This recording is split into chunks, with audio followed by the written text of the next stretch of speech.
ছোট্ট একটি প্রশ্ন, 5x² = x হলে এর সমাধান সেট কত?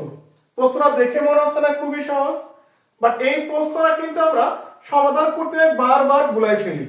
দেখো তুমি ভুলটা কোথায় করো, তুমি এখানে ভাবতেছো 5x² = x, তো উভয় পক্ষ থেকে একটা একটা করে x ভ্যানিশ করি, তো 5x = কত হবে 1, তো x এর মান হবে 1/5।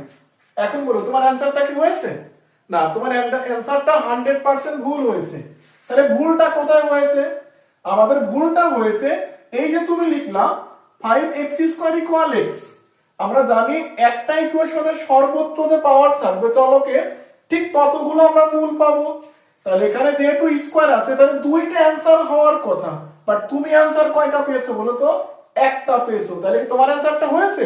অবশ্যই না। তাহলে আমাদের সমাধানটা হবে 5x² - x = 0। তো যদি এখান থেকে x কমন নিই, তো 5x - 1 = 0, তো আমরা এখান থেকে বলতে পারি x = 0 বা 5x - 1 = 0, অর্থাৎ এখান থেকে x এর মান বের হবে 1/5। তো ফাইনালি আমাদের অ্যানসারটা হবে x = 0,1/5। তাহলে x এর মান কত হবে বলো? 0,1/5। তুমি শুধু 1/5 বললে অ্যানসার 100% ভুল হবে।